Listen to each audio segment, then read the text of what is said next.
Le déficit budgétaire est la situation dans laquelle les recettes de l'État sont inférieures à ses dépenses au cours d'une année financière.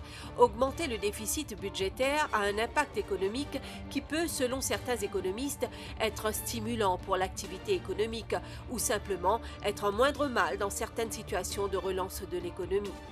Alors que pour d'autres économistes, un déficit budgétaire doit être évité pour assurer une bonne gestion des fonds publics. À Maurice, le déficit budgétaire au 30 juin 2016 serait de l'ordre de 15,5 milliards de roupies ou 3,5% du produit intérieur brut. Ce solde négatif se traduit généralement par des emprunts nouveaux que l'État doit contracter au cours de l'année pour financer ses dépenses.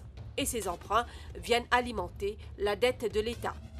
La dette publique de Maurice se chiffre à 267 milliards de roupies, la majorité de cette somme étant d'ordre domestique, alors que la part de la dette étrangère est de 54 milliards de roupies.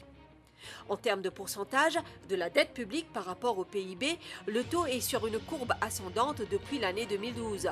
De 51,3% du PIB 4 ans de cela, la dette publique a connu une augmentation tous les ans pour atteindre le chiffre de 56,4% en juin 2016.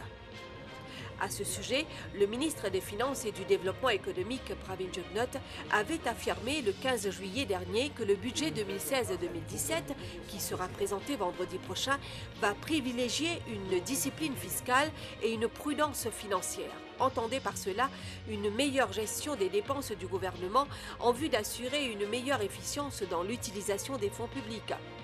Le grand argentier a fait savoir qu'il veut ramener la dette publique à 50% du PIB en 2018, et ce, suivant les engagements pris sous la Public Debt Management Act.